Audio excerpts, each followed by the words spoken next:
Coming up on Mountain News at 6, should healthcare workers face criminal charges for medical mistakes?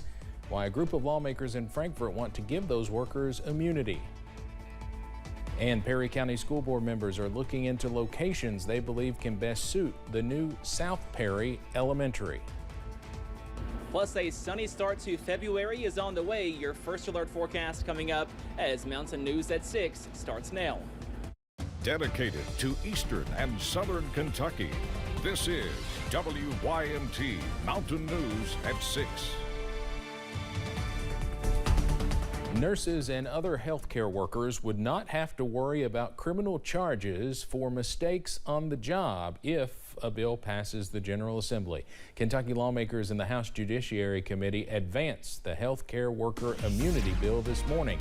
As WYMT's Phil Pendleton explains, healthcare workers could still face civil consequences for their actions.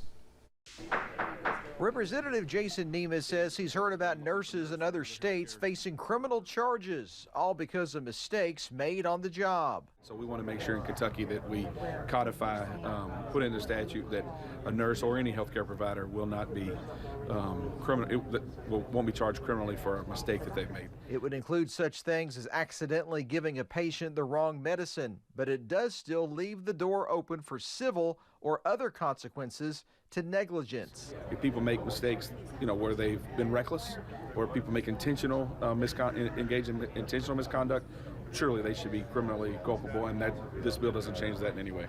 This bill easily passed with 18 yes votes and 2 lawmakers who chose to pass. One of them not voting was Representative Lindsey Burke of Lexington, who had a question about abortion procedure coverage. Would this bill provide any coverage for a doctor who was acting in that limited capacity where the mother's life was at stake to protect the doctor from any criminal liability? Burke was told no because the bill addresses process-type errors and not treatment calls. Kentucky law allows, obviously, for a procedure to save the life of the mother or for serious health consequence.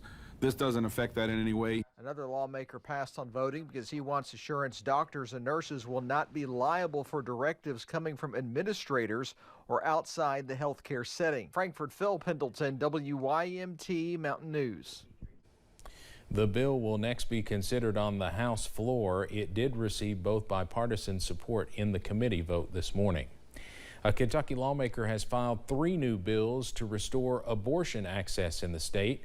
Lindsey Burke is filing what she's calling the North Star bill to restore abortion rights in Kentucky. A second bill would keep doctors and parents from getting sued for going out of state for care.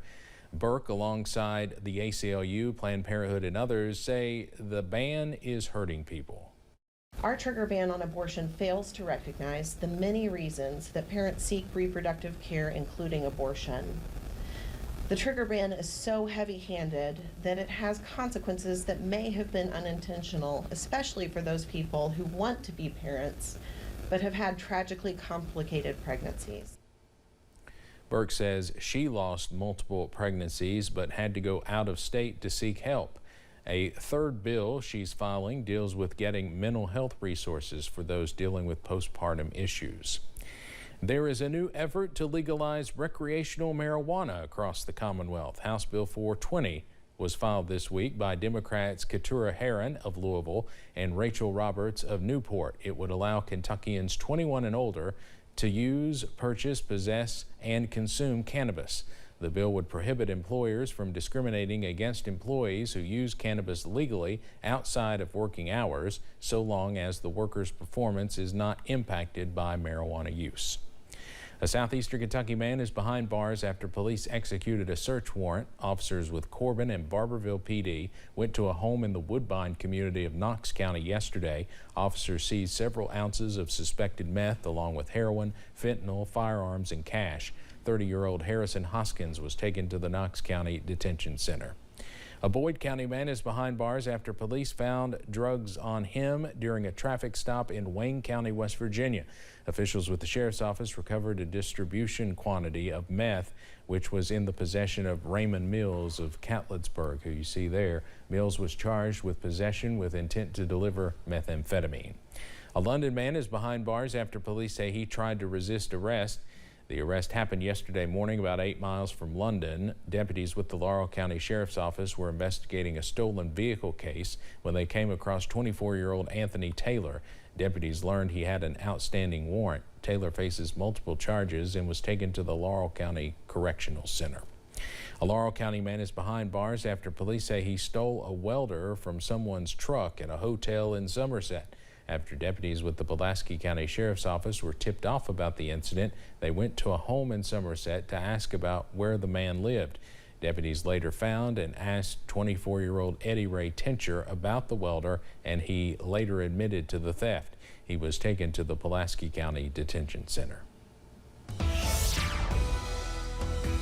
Well, we have less than 1 hour to go for the annual WYMT Winter Blood Drive here at the WYMT Studios at 199 Black Gold Boulevard, so you still have some time if you want to come out and donate, but be sure to grab the jacket because we are chilly here in Perry County and we are chilly across the mountains. It's like a live look from UVA Wise as we are tracking some dry weather but some gloomy weather. That current temperature is sitting at 34 degrees over in Southwest Virginia, so almost at freezing over in Wise County. Up on the radar, we are dry for most of us, possibly a few sprinkles in West Virginia, but again, most are dry at this hour, all thanks to high pressure. And as high pressure begins to take over, we say goodbye to the clouds and hello to the sunshine as early as tomorrow. Those current temperatures are cool in the upper 30s and lower 40s, up to 39 for Jackson, also Hazard, 43 in Manchester and Harlan, and 41 over in Somerset at this hour over in Pulaski County. Your forecast as we go into this evening, we are tracking some dry weather. Those temperatures back in the upper 20s and lower 30s as you wake up on Thursday. Again, possibly a few sprinkles over in West Virginia, but for most of us, we are dry this evening and some more dry and sunny weather on the way tomorrow. Those details coming up in just a few minutes. Steve? All right, Cameron, thank you. Perry County School Board members are looking into potential locations to build a new school, which administrators say will be called South Perry Elementary. WYMT's Chandler Wilcox tells us where they are in the search and how some community members are reacting. More than 600 students, counting preschool through 8th grade, will reportedly be combining from two schools to form South Perry. Well, South Perry will be the consolidation of R.W. Combs Elementary and Viper Elementary. Both buildings are outdated and over 30 years old, so this will be a significant upgrade. School board members have looked into multiple locations. We'll just get out and search, look around. Sometimes we've had property owners come to us and say they may have a suitable piece of property. They approved to look into a location in Scuddy. We've had the property appraised, and the next step will be core drill of the property. Campbell says they are very early in the process and no final decisions have been made. Some community members have voiced their concern with the location via a petition. Taylor Fugit, who wrote the petition but could not do an on-camera interview, says this location is not central and poses significant challenges for students living in Leatherwood, Viper, Christopher, Glomar, Forseam, and especially Delphia and Little Leatherwood. There is no timeline on when a decision will be made or when the school will be built. In Perry County, Chandler Wilcox, WYMT Mountain News. Superintendent Kent Campbell also says they have to follow guidelines set by the Kentucky Department of Education. You can also read Taylor Fugit's full statement on WYMT.com. In the midst of child care funding issues across the Commonwealth, one Central Kentucky school system is offering low-cost child care for each of its employees. This is an issue Clark County Public Schools has worked to alleviate for its employees. The school's Chief Operations Officer Brandon Watkins says the Cardinal's Nest opened January 1st of this year. It's a low-cost child care facility for CCPS employees. Had several teachers say this is a huge help to them. It's a reason that they want to stay in Clark County and continue to work for our school system. Those with Clark County Public Schools say this not only will move to give peace of mind to employees with young kids, but they hope it may inspire those kids who have been within the school system for the majority of their lives to come back as employees.